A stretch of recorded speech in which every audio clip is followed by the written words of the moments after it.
Consider This, with host Carol Schrader, is supported in part by Better Business Equipment and by Nebraskans for Public Television.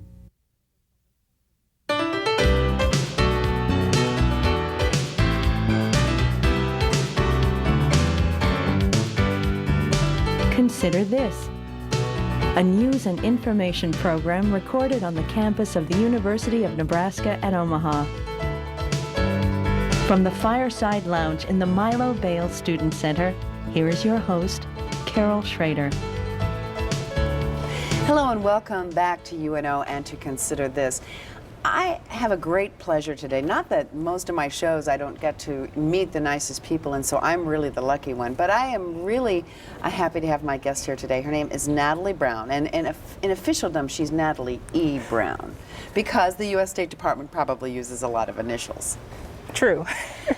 Natalie is a Central High grad who went on, and we'll talk about her educational career, but she went on to work for the U.S. Foreign Service Division of the State Department, and she is a career Foreign Service officer. And at the ripe old age of 33, she's been posted in Ethiopia, and what was the other? Guinea. Guinea.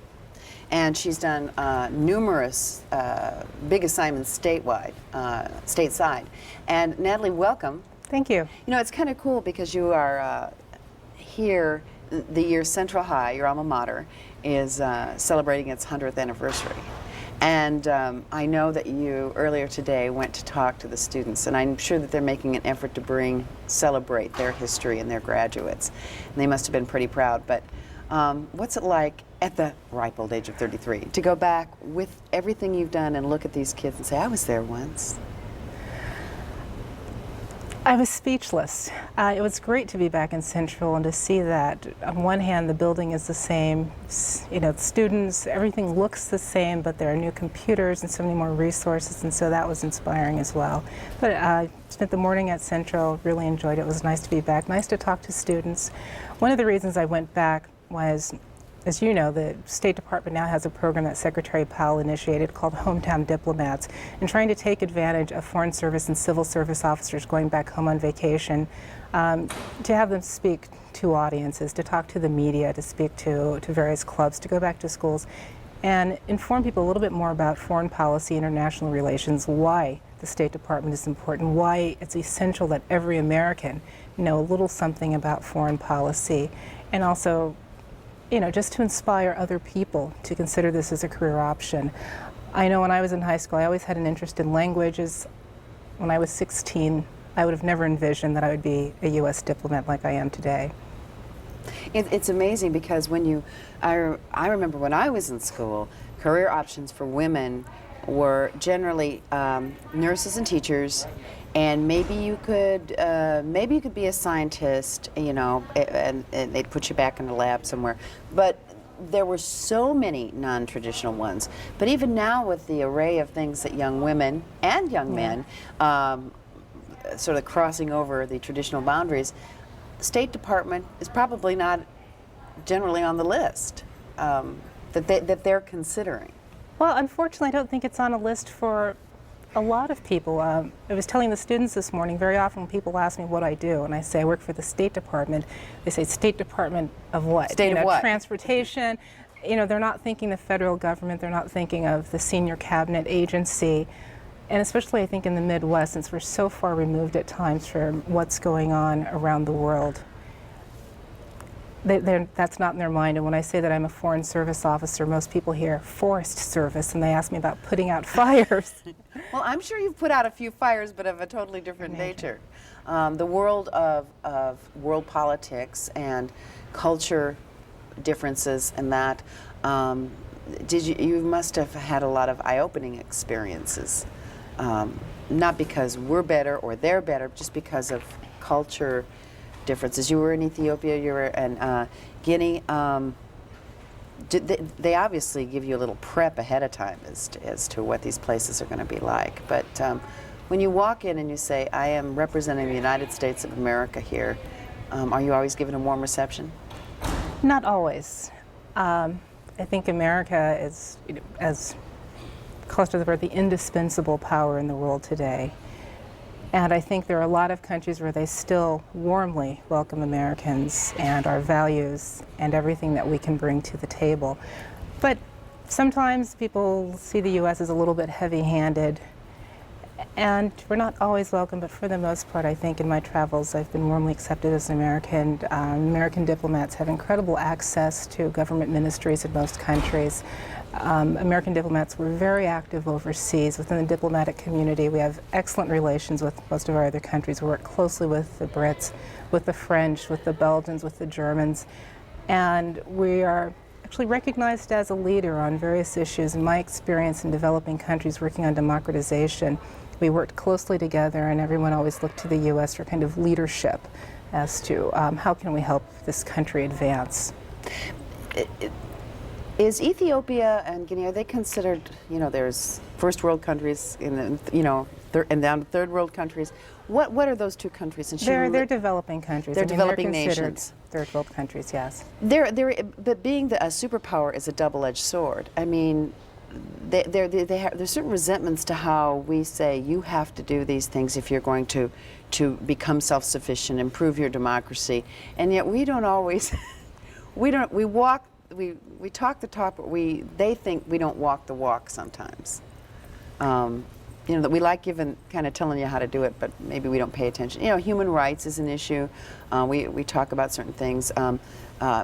Energy, the whole issue of pollution and energy, we've certainly, you know, that's a big controversy right now, and President Bush has a new energy policy. I'm not asking you to comment on that and get politically involved, but I mean, sometimes they look at us askance. Well, it is difficult, and I think one of the greatest challenges for the United States is when we go into a country and we have lots of good ideas and can offer wonderful suggestions on how they can advance. A lot of countries, especially developing nations, look for us to help them in doing that, and a lot of the help requires money. And the foreign affairs budget is, you know, a little over 1% of the entire federal budget. For U.S. taxpayers, for 12 cents for every American citizen goes to implementing foreign policy. That's not a lot of money. And they look at the United States and they see a country of great wealth, of incredible resources, and they don't fully understand we have these limitations, financial limitations, in actually pursuing a lot of programs. I think that's very difficult for a lot of countries. Or that some of our budget may be going to military, that's peacekeeping somewhere, that we do have a lot of world commitments. Yes. But they, you know, they're as ethnocentric as we are sometimes. They're looking at the world from their perspective, their little patch of earth. Yes. And and I think that's a difficulty for U.S. diplomats overseas as well, when we're promoting a program or advocating something and we don't have the financial resources to contribute as much as we would like to. And I'm sure in Africa in particular, my Lord, how many needs are there? I mean, you can start with the AIDS epidemic and move right, left, up, or down. And I mean, what's going on in countries like Sierra Leone, which is so sad, the civil war, strife, yes, all these kinds of things. There's so much to be done. I mean, and so many relations to make and ways we can help. But, you know, you just do what can be done on a day-to-day basis, I imagine. Right, and sometimes you have to make very difficult choices. And I'm glad you mentioned Sierra Leone, because that's something in which I'm actively involved right now. I'm currently assigned to the Office of UN Political Affairs, and my office focuses on a lot of the developments in the Security Council. And last summer, the Security Council, after looking at the civil war and how devastating that was in Sierra Leone, and we've all seen the images of the people, especially young children, who've had their arms or hands chopped off by the rebels. The Security Council drafted a resolution which the U.S. was a major supporter of it, and actually spent a lot of time developing it and shaping it, to establish a special court to try those senior rebel leaders who were the ones that encouraged people to go out and commit these atrocities. And the Security Council negotiations are ongoing right now on exactly how you set up the court, how you fund it, how many people should be subject to the jurisdiction of the court, and how long it's going to last. And this is one area where the U.S. is looked to as a leader, and we're also looked to make a significant financial contribution to this court to bring it into existence. And the significance, you know, where we put our money has a lot to do with not the needs of a nation, I would guess, but how can this help, in this case, peace or democracy as a model, something that can be followed. In other words, we don't want to keep spending our money reinventing the wheel. Or I mean, Exactly. resources all over the world are limited, and that sounds like a way to, because there are other atrocities, unfortunately, that have happened on that continent. True. And so maybe if that works, that court or whatever, then that can work for other countries. Well, and we view this exactly as a model to other countries, to other would-be rebels out there, that if you commit acts of humanitarian violence, if you violate international law, you will have to pay a price for that. And we're hoping that this sets an example, that it will deter other people from going down that path, and that it will also help the people of Sierra Leone. There'll be some reconciliation that'll help them to focus their energies on rebuilding the country, because the situation is in dire. Yeah. It was a poor country anyway. Yes. And now it's really a mess. In fact, as an example over in Sierra Leone, you have a third world country that is culturally complex. We tend to, looking from our view of the world, not understand that the political realities have to do with such cultural differences than we have. They have tribal, it's a version of voodoo. Their religious mythology is so entrenched. I call it voodoo. There's another word, but their mysticism, Their traditional beliefs. right, are so, I mean, they're so intertwined that to separate and things out and negotiate, and I mean, there's so much baggage, good and bad, I suppose, that comes from historical culture.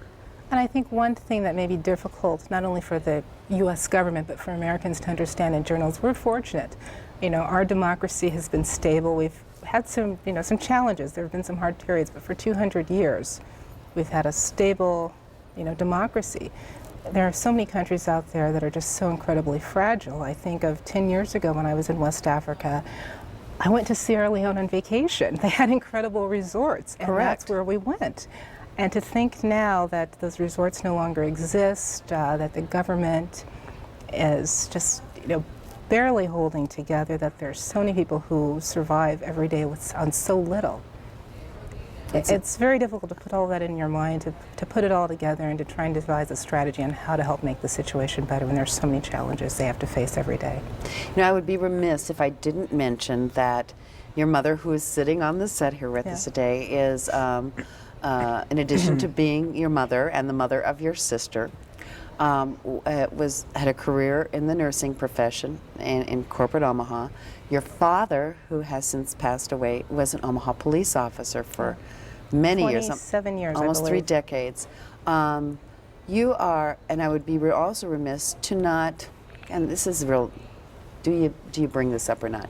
You're a young African-American woman, professional woman, who had 2 professional parents. That was, not the norm when you were growing up. And but it just shows, meeting your mother, that you are a very blessed woman. You're a very cultured woman. And do some kids say, well, that are black? You went to Central. There's a black population there. Well, you were lucky. Your mom was a nurse. And I couldn't be what you are. I don't have what you had. I wasn't brought up in the, home with 2 professional parents and everything. What do you tell them? Well, I was fortunate. I mean, I'm very fortunate, very And blessed I was too. today. I had 2 professional parents. I had, very loving, supportive parents who exposed me to everything that they could, who gave me every opportunity, and not only supported, but probably indulged my every whim, and a sister and entire family that was always very supportive. But did that make me who I am today? Yes, but there are other factors. I've always loved to read. Being a Foreign Service officer, it's not a matter of my background. To become a Foreign Service officer, a generalist officer, which I am, you have to be an American citizen, 20 years old, and pass the written and oral assessments. And if you're invited in, and everyone comes in equal. So it doesn't matter about your background, your education, you all come in equal, and then throughout one's career, your assignments, and the quality of your work, that's what makes a good Foreign Service officer. Now, it may have seemed a very rude question to ask that, but I have spoken to groups, and they say, oh, of children that are either poor or come from what we call the minority groups. And they'd say, but you had this, but you had that. And I, I sometimes don't know what to say. Well, of course, I am who I am what I came from. But in order to try to be an inspiration, I mean, you tell them you need to learn to write and to read, and it doesn't really make any difference. Well, what do you tell them? Well, to the writing inspire? skills, that's very important. That's something that I stressed at Central today. A large part of what a Foreign Service officer does, what a diplomat does, is of course it's going out and meeting people, those people skills, interaction, understanding politics and economics, those all factor into Real it. broad education. Yes, but a big part of my day, both overseas and in Washington, is spent writing. You write, if you're overseas, you write reports back to Washington. In Washington, I write memos to the assistant secretary, to the secretary, to someone to inform them what's going on or to recommend next courses of action. And what I told the students at Central today is I learned that writing here in Omaha at Central High School. Through honors courses at Central and advanced placement courses, I didn't have to take any English courses when I was at college. I had passed out of all of them. So everything that I know about writing, and I'm fortunate, people at the State Department tend to like my writing and ask me to draft memos. It's experience. That's a mixed blessing. It is a mixed blessing, but it's all experience that I got from Central. Public school education, I think a lot of my colleagues are amazed that, I'm a product of public schools. There are a lot of private school folks probably Yes. where you work, that product of, maybe a little privilege in private schools, and they probably do look with a little disdain upon public schools in general. In general, but in curiosity, just like they're surprised that I'm from Nebraska. They say, how did that happen? Yeah, the Well, first surprise, she's from Nebraska. we read newspapers, we know what's going on in the world as well. And The point I'm so- trying to make is the thing that makes probably any good professional, whether it's from world politics down to, just being a microbiologist in a lab in one place, in one town your whole life, is just the basic love of learning and all those things that you may not think, I'm not going to need this world history course. I'm not going to need to read all these books that they're telling me to read in literature. It's all you part of draw the them. gig. Yeah, every day you draw upon that. And I think learning things, retaining the facts, that's important as well. But part of the process is knowing where to find information.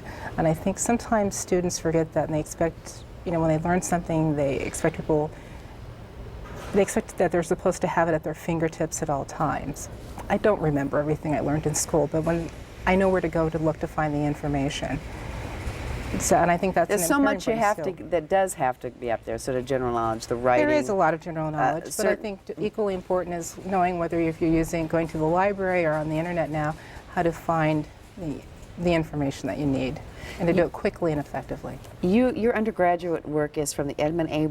Walsh School of Foreign Service at Georgetown. Yes. Now, did you start there? I mean, did you get out of Central High or in your senior year and go, I think I'm going to go to the Edmund A. Walsh School of Foreign Service at Georgetown University? Or did you just head for Georgetown and move into the Foreign Service School? Oh, Or do you remember? I remember this, and I'm trying to figure out how much to reveal because there wasn't a great deal of planning on my part. I've always had Life is serendipity, Well, too. I've always had an interest in languages, and I took French and German throughout high school. And I thought I wanted to pursue a career in perhaps, interpreting or translation. And one day I found in, the mail when you're a senior and you start to get information from colleges, a brochure from Georgetown. And I thought, oh, hey, this is great. And they had a School of Languages and Linguistics, and they had a School of Foreign Service. And I thought, One or the other. I mean, would yeah, work. and the way Georgetown is, you had to apply to a certain school, not just the university. And I thought about it, and I thought, well, if I learn languages, you're interpreting and translating what someone else says. If I go to the School of Foreign Service, I can use these skills in other work. And my mother said, you have to go to college, you have to apply to school. So that's how that happened. And I was accepted, and it was probably the best decision in my life. I was very fortunate to have a lot of wonderful professors. Former Secretary of State Madeleine Albright was one of my college professors, and she brought in so many, renowned speakers to talk to us. Elie Wiesel, who talked about his book about the Holocaust. Brzezinski, talking about his experience at the National Security Agency. And at the time, One of the greatest names in the universe, Zbigniew Brzezinski. You know, at the time, you don't recognize how significant, how important this is. But later on in life, you realize that.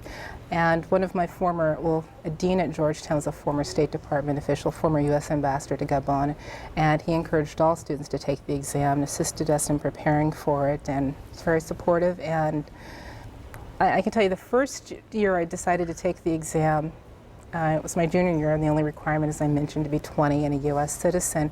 And I woke up that morning, and it was a rainy Saturday, and the test site was someplace in Washington, D.C. that I didn't know how to find. So I rolled over and went back to bed. The next year, my mother told me I needed a job. It was my senior year, and I somehow got out of bed and took the exam and passed and was admitted to the Foreign Service. Well, thank God. I thought you were perfect there for a minute. You did have that moment of weakness in your junior year. I did, yes, I admit it. You behaved like a normal college student in that respect. You also had a stint at Quantico at the Marine Academy, getting a master's degree in military service, and that must have been, people go, military service, she's not, you know, in the military. That must have broadened your horizons in a whole different kind of way in how you looked at the world as a Foreign Service officer. That too was a wonderful experience. I really enjoyed my time at Quantico. I was interested in that program. I'd been back in Washington a few years, and the 2 assignments I had in Washington, I had a lot of interaction with the military, and I realized that very often we were talking at each other instead of talking to each other. Completely different cultures between the military and the State Department, different vocabularies. And State Department Foreign Service officers, we have a lot of wonderful opportunities to go back to school, to work for state or local government, exchange programs, and this was a program that was available, and I applied and went to school at Quantico every day studying military theory and strategy and wargaming.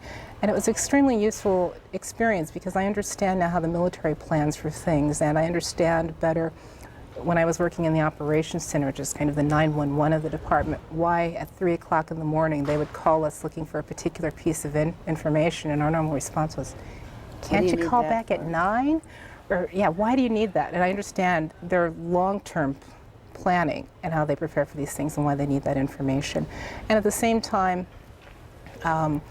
my colleagues at Quantico, I brought them to the State Department for briefings and explained our culture and how we work and how an embassy functions.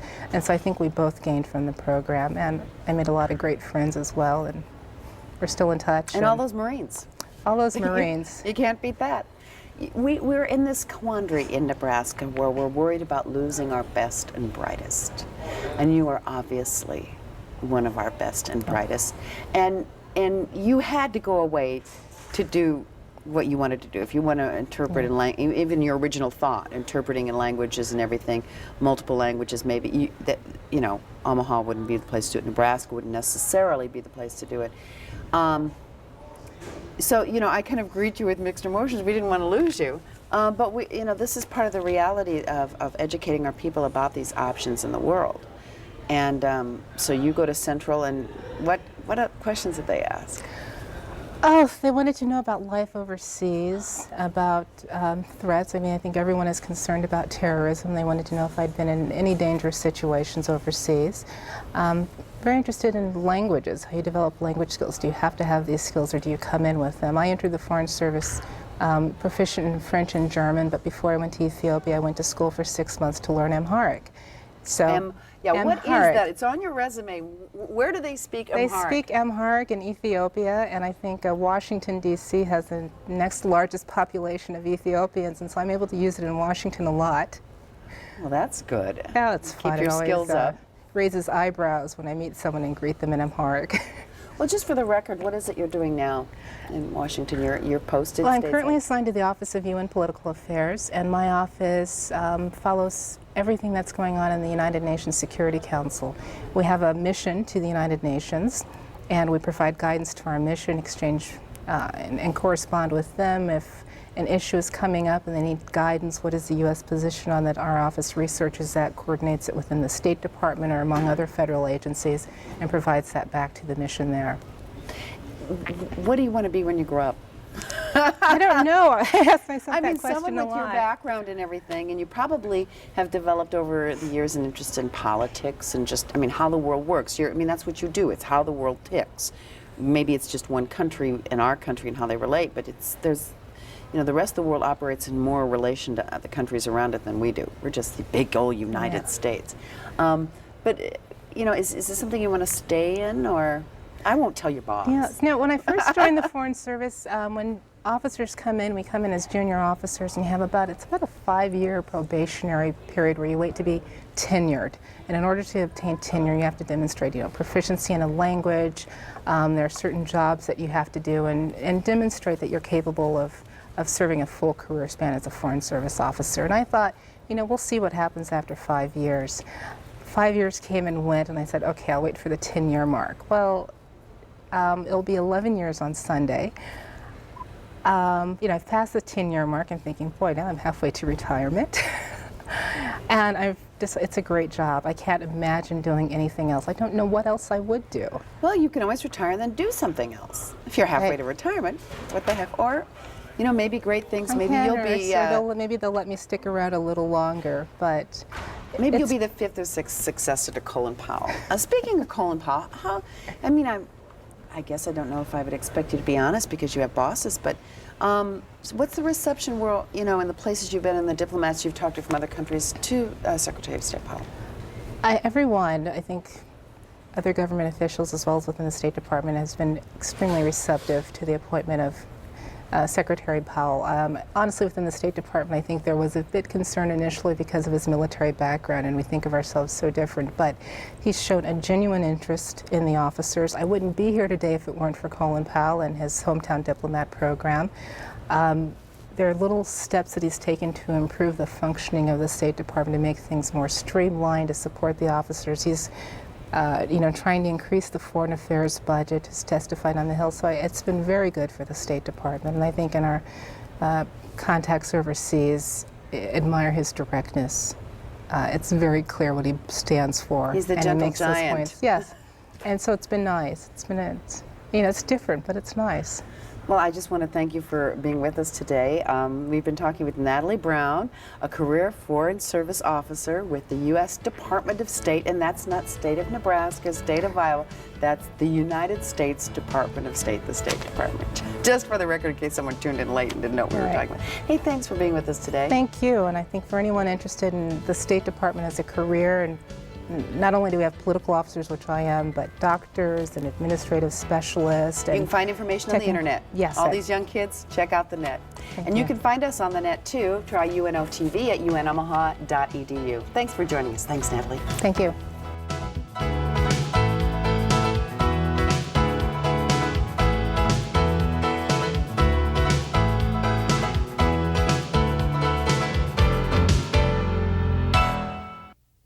Consider This with host Carol Schrader is supported in part by Better Business Equipment and by Nebraskans for Public Television.